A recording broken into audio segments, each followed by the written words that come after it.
In this video, I'm going to teach you a very useful tutorial on how to change system language in Windows 11.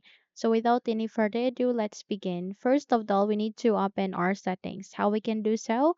So you can navigate here at the start, make a right click, scroll up and click on settings, or either navigate to your keyboard, press Windows key and I key together, and in that way, you'd be able to bring up the settings window.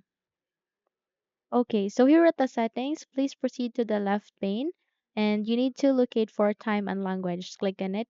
The moment you've clicked on it, you would be able to bring up a list of four options. So please proceed with language and region. Now here at the language and region setting, you would be able to see preferred languages and aligning to it, you can see add a language. Click on it.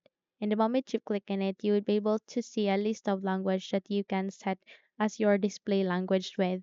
So all you need to do is you need to select the language that you would want to set as your system language or either use the search bar here and search for it.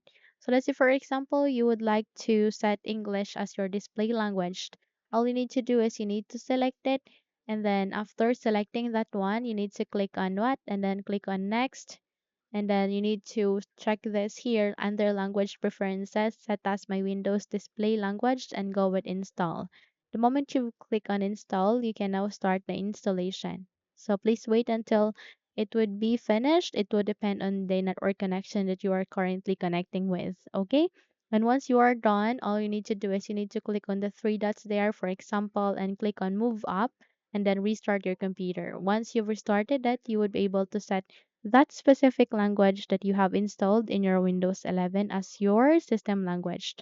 So that's it. If you think this video had helped you a lot, then please don't forget to subscribe, hit the like button, as well as the bell icon to be updated for more tutorials like this. Thank you for watching and have a good day, everyone.